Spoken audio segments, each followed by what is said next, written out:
जय श्री कृष्ण बंधु माने धरतु आपण घरे आज कहीं नांती आपण एकुटिया घरे अछंती एकुटिया रोषेई करी खाउछंती केही भी परिवार वर्ग नाहांती आपण धरंतु रोषेई कर रोषेईटी को पोड़ी देले तो से पोड़ा रोषेई को किए खाइबो आपण ही खाइबे ना जदि लुणिया अधिक करी थांती तो आपण ही ताकू खाइबे किंबा अलणा मध्यम करथिले आपण ही ताकू खाइबे एमिति करिथिबे सेमिति ही ग्रहण करिवे सेही परि शास्त्र रे कुहा जायछि कि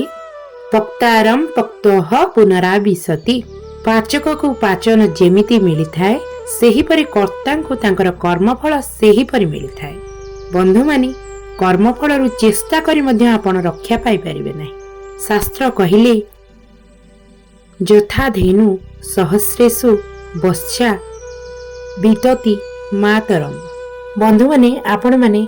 हजार गाई गोटे पटरे बांधंतु एवं तांकर बाछुरी मानकु अन्य पटरे बांधंतु देखिबे सेति मध्यरु गोटे बाछुरी को खोली दियंतु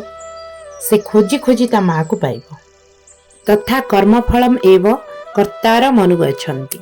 सेही परि कर्मफल तार कर्ता को खोजी खोजी जाई पहुँचबो आपण कुआडे पळेबे बंधु माने दुनिया रे जेपरि कर्म आमे करिबा तार फल आमे ही भोगिबा तार कर्मफल आमको निश्चिंत भाव में ही भोगवाक पड़ो।